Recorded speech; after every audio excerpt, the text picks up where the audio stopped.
Okay, good afternoon, everybody. We're continuing the Hachaim Parshat Tisa, Perek Lamed Beis, Pasuk Yud. We're going to learn one of the classic fundamentals of Hachaim, not only in this week's Parsha, not only in Sefer Shmos, but in Chamisha Chumshei Torah, one of the many fundamental and classic Orachaims. You see from here that the Hachaim clearly had Ruach HaKodesh, because he could not have written the following piece without Ruach HaKodesh. The Pasuk, as we're going to analyze in a second, seems to be a very confusing and hard to understand pasuk in the communication, in the dialogue that Hashem had with Moshe Rabbeinu after the Chet HaEgel. Hashem tells Moshe Rabbeinu in Perek Lamed Bas pasuk Yud, right now, I want you to leave me alone, in order that I can let my anger be raised against Klal Yisrael, to Chas V'Shalom destroy them.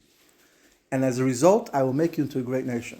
Hachaim says, if you look into the pasuk, it makes absolutely no sense.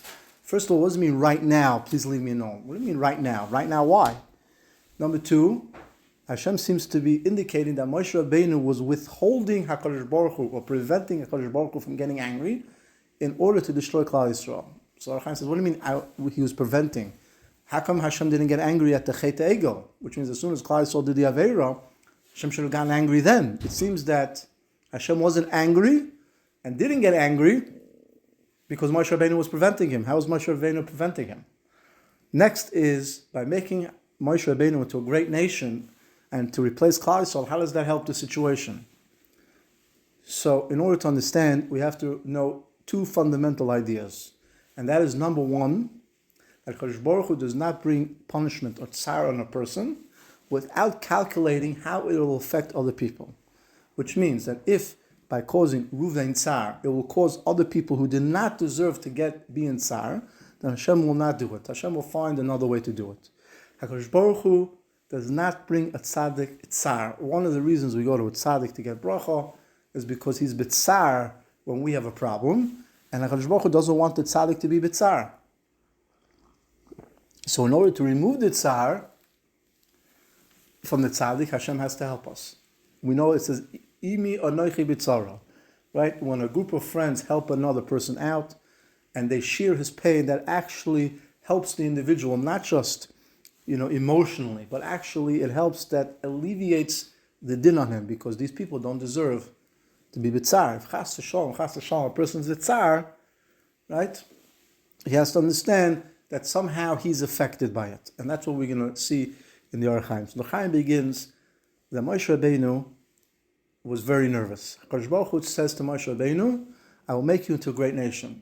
So Moshe Rabbeinu, it says, Beliboy, says the Hachaim, okay, but what happens if Klal Yisrael does an Aveira? They do another great Aveira that you want to destroy them. Who will be there to protect them? I won't be there to protect them. So Hakadosh Baruch Hu tells Moshe Rabbeinu, first of all, Va'ata, now I'm going to destroy Klal Yisrael, Chas V'Shalom. But it will never happen again. That's why Hashem says, Va'ata, now let me Chas V'Shalom destroy Klal Yisrael. Or I will allow you to daven for them in the future. As we know, when it came the time of Purim, Hakadosh Baruch Hu decreed that Klal Yisrael should Chas V'Shalom be destroyed. It was Moshe Rabbeinu who actually was the one who saved Klal Yisrael with Eliyahu Hanavi and Mordechai. That's a story and a shir for a different time. So therefore, that was the message that Hakadosh Baruch Hu was telling. So now our Hachaim says, what does it mean that Moshe Rabbeinu was preventing Hashem, from destroying Klal Yisrael? In addition, if you look at the following psukim, Moshe Rabbeinu at this point did not yet even daven for Klal Yisrael. On the contrary, he was meting out punishment for those that were involved in the Chet HaEgel. In addition, as we mentioned before, it seems that Hashem didn't either get angry up until this point, that Hashem wanted to get angry. It makes no sense. Now, obviously, if Hashem didn't get angry, Moshe Rabbeinu didn't daven. Moshe Rabbeinu didn't daven because Hashem didn't get angry. So the whole pasuk doesn't make sense. Now, moreover, right, we know that HaKadosh Baruch Hu has a minig, has a midah that Hashem wants the tzaddikim to daven in order that HaKadosh Baruch Hu should remove his anger. Lichbash es rachamecha. We sing it every Friday night, right? In Ka'ech Soif, we know there's a famous Gemara with Rabbi Shmuel Kohen Gadol, the famous song Tanya, that Rishma Kohen Gadol gave HaKadosh Baruch Hu a bracha that he should always be kovish his kas. So with that understanding, the question is, what is Hashem telling Moshe Rabbeinu to stop getting me angry? Number one, why didn't Hashem get angry up at this point? And number two, we know that Hashem wants Klal Yisrael, wants Tzaddikim to daven in order to be kovish, to remove the anger. So Hachaim is going to teach us, we're going to learn this inside, an unbelievable lesson in human psychology. Now we have to understand that HaKadosh Baruch Hu does not have emotions, does not relate to us like we relate to other people. It's for us to understand the following. So we have to understand that this is the way we relate to other people, and the way that Hachaim is going to explain it, we can understand Hashem's approach. The matter can be clarified by understanding the following thing. That when a person gets angry, which means somebody offends someone else, the reason that he gets offended, right, is because he was embarrassed. And the only way to remove this offense, the only way to get somebody to get over being offended is in one of two ways. And if you think about it, it's very true. It's only one of two ways.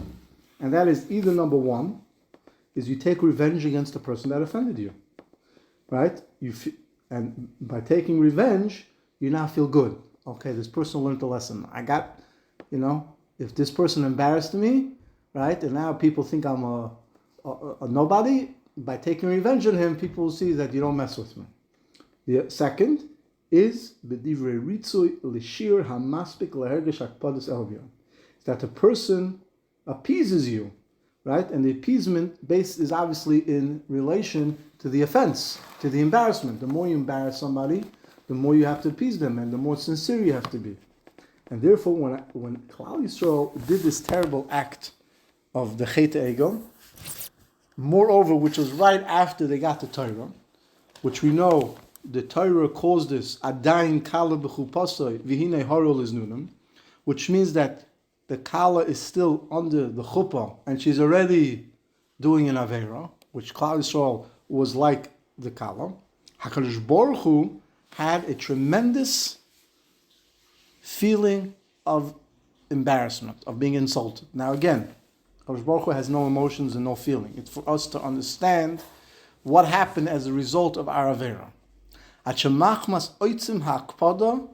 Because of the terrible and the deep intensity of the insult, HaKadosh Baruch Hu said, there's no way that you could appease me. It's impossible. You can't appease somebody who did such an Aveira against one. Right? You could have two friends, and one of the friends did such a horrible thing against the other one, that nothing in the world that you could tell him will make him feel good. And that's what happened over here. Zulas derech hanakama k'moshe kesavnu. The only way that HaKadosh Baruch Hu can remove the anger is by punishing Klal Yisrael. Now, the problem here is that if he would chas v'shalom punish Klal Yisrael, Moshe Rabbeinu would feel tremendous tsar. And that HaKadosh Baruch Hu determined that Moshe Rabbeinu doesn't deserve. Therefore, up until that point, HaKadosh Baruch Hu could not get angry, because he would get angry, Moshe Rabbeinu would be tsar, and then the anger would be removed. So Kaviyachal HaKadosh Baruch Hu was waiting for the right opportunity to get angry. When would that be? When Moshe Rabbeinu would agree to allow HaKadosh Baruch Hu to get angry, and he would not be b'tzar.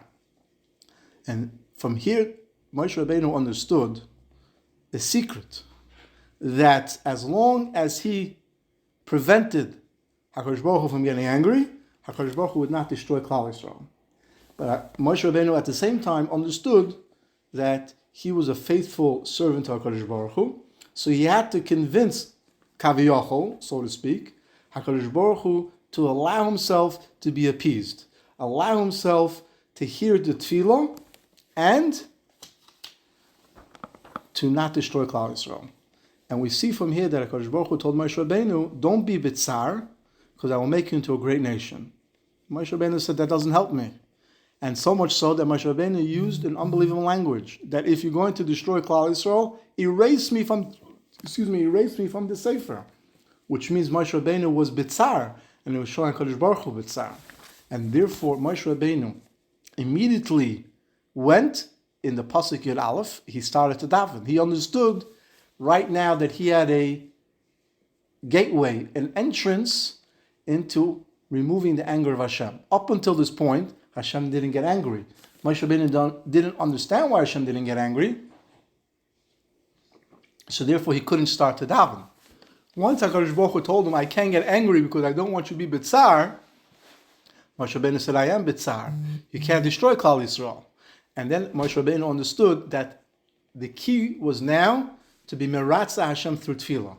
And if you look at the Tefillah, Moshe Rabbeinu says, why do you have to get angry? If you're already not angry, there's no point to get angry.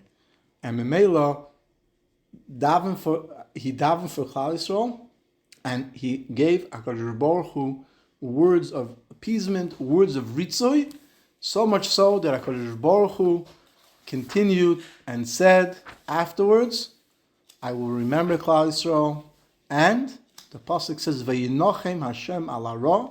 In Pasuk Yudalet, HaKadosh Baruch Hu was menachem, he felt better, and he uses the word Hashem Yudke Vavke, which is always a Lashon of Midas Arachamim, on the thing that HaKadosh Baruch Hu wanted to do to Klal Yisrael. Kaviyachol HaKadosh Baruch Hu retracted. That, by the way, is the greatest Nachas Ruach that Hashem has, and it was the secret that Moshe Rabbeinu used, the Tefillah, and the Noisei B'ol Chaveroi that actually ended up saving Klal Yisrael. Moshe Rabbeinu said, making me a great nation and my children a great nation is not something that I want. A leader has to take responsibility, has to daven for his people, even if it means the end of him. And that's what Moshe Rabbeinu did. And Moshe Rabbeinu was able to get Hashem to retract Kaviyachol, his intention, and Klal Yisrael was saved.